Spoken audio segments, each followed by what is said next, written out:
Hi friends, welcome to Lectures on Law. ഇതുവരെ നമ്മൾ നോക്കിക്കൊണ്ടിരുന്നത് comparative ആയിട്ടുള്ള അനാലിസിസ് ആയിരുന്നു. ഭാരതീയ നാഗരിക സുരക്ഷാ സംഹിത ജൂലൈ 1 പ്രാബല്യത്തിൽ വരാൻ പോകുന്ന ഭാരതീയ നാഗരിക സുരക്ഷാ സംഹിതയും നിലവിലുള്ള CRPCയും തമ്മിലുള്ള വ്യത്യാസങ്ങൾ എന്തെല്ലാമാണ് വന്നത് എന്നാണ് നമ്മൾ കഴിഞ്ഞ ക്ലാസ്സുകളിൽ നോക്കിക്കൊണ്ടിരുന്നത്. അപ്പോൾ നമ്മൾ ഡെഫിനിഷൻ പാർട്ടിൽ വന്ന വ്യത്യാസങ്ങൾ നോക്കി, ഏതെല്ലാം ഡെഫിനിഷൻസ് ആണ് ആഡ് ചെയ്തത്, ഏതെല്ലാം ഡെഫിനിഷൻസ് ആണ് അവിടെ എടുത്തു കളഞ്ഞത്. അതോടൊപ്പം തന്നെ നമ്മൾ കോടതിയുടെ ഹയറാർക്കി നോക്കി, കോടതികൾ ഏതെല്ലാമാണ് മാറ്റങ്ങൾ സംഭവിച്ചത് ക്ലാസ്സസിൽ, അത് നമ്മൾ നോക്കി. പിന്നീട് നമ്മൾ പബ്ലിക് പ്രോസിക്യൂട്ടറിൻ്റെ നമ്മൾ നോക്കി. അപ്പോൾ പബ്ലിക് പ്രോസിക്യൂട്ടറെ എങ്ങനെയാണ് അപ്പോയിന്റ് ചെയ്യുന്നത്, അതിൽ വന്ന വ്യത്യാസങ്ങൾ എന്തൊക്കെയാണ്, BNSSൽ CRPCയിൽ നിന്ന് വന്നപ്പോൾ ചേഞ്ചസ് എന്തെല്ലാമാണെന്നൊക്കെ നമ്മൾ നോക്കി. ഇന്ന് നമ്മൾ നോക്കുന്നത് അസിസ്റ്റന്റ് പബ്ലിക് പ്രോസിക്യൂട്ടറാണ്. അപ്പോൾ ഇതുവരെയുള്ള ക്ലാസ്സസ് കണ്ടിട്ടില്ലാത്തവർ നമ്മൾ മുൻപ് അപ്ലോഡ് ചെയ്തിട്ടുള്ള ക്ലാസ്സസ് കണ്ടു നോക്കുക. ഇന്നത്തെ നമ്മൾ നോക്കുന്നത് അസിസ്റ്റന്റ് പബ്ലിക് പ്രോസിക്യൂട്ടറാണ്. അപ്പോൾ അസിസ്റ്റന്റ് പബ്ലിക് പ്രോസിക്യൂട്ടറിനെ കുറിച്ച് നിലവിലുള്ള CRPCയിൽ എന്താണ് പറയുന്നതെന്ന് നമുക്ക് ആദ്യം നോക്കാം.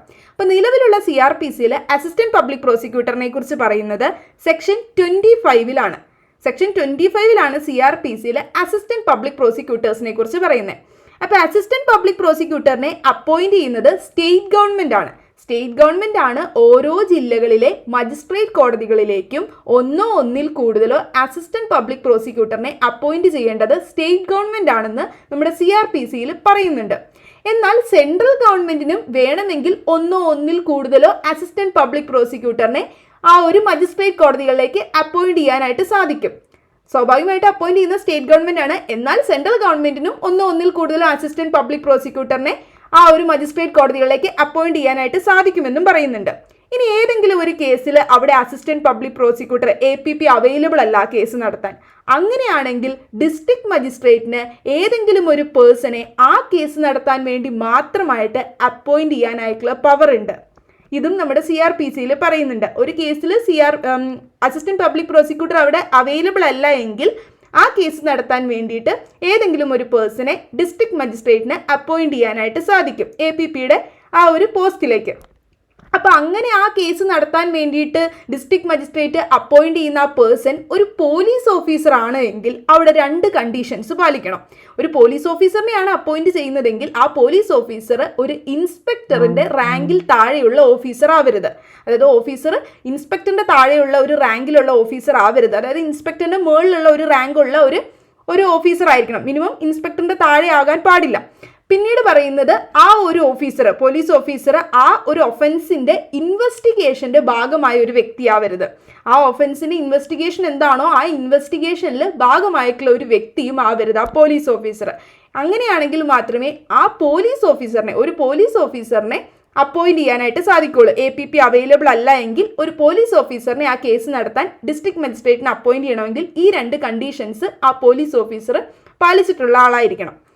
പിന്നീട് പറയുന്നത്, അപ്പോൾ ഇത്രയാണ് നമ്മൾ CRPCയിൽ സെക്ഷൻ 25 അസിസ്റ്റന്റ് പബ്ലിക് പ്രോസിക്യൂട്ടേഴ്സിനെ കുറിച്ച് പറയുന്നത്. ഇനി ഭാരതീയ നാഗരിക സുരക്ഷാ സംഹിതയുടെ സെക്ഷൻ 19ലാണ് അസിസ്റ്റന്റ് പബ്ലിക് പ്രോസിക്യൂട്ടേഴ്സിനെ കുറിച്ച് പറയുന്നത്. അപ്പോൾ അതിൽ എന്താ ചേഞ്ച് വന്നത് നമുക്ക് നോക്കാം.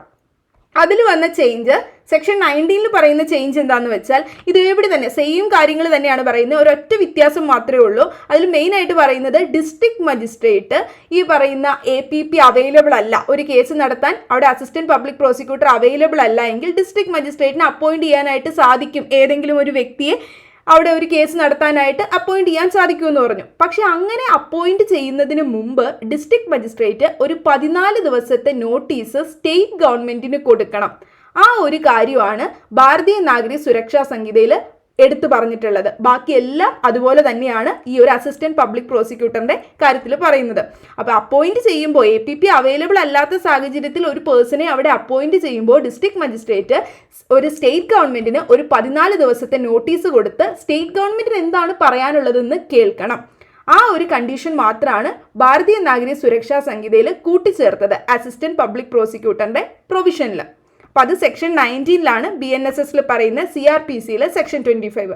അപ്പോൾ ഇന്നടുത്ത ക്ലാസ് നിങ്ങൾക്ക് ഹെൽപ്ഫുൾ ആയെന്ന് തോന്നുന്നു. ഹെൽപ്ഫുൾ ആയെങ്കിൽ നിങ്ങൾ വീഡിയോ ഷെയർ ചെയ്യുക, ഫ്രണ്ട്സിനെല്ലാം അയച്ചു കൊടുക്കുക. അപ്പോൾ കൂടുതൽ വീഡിയോസിനായിട്ട് ചാനൽ സബ്സ്ക്രൈബ് ചെയ്യുക. Thank you for watching.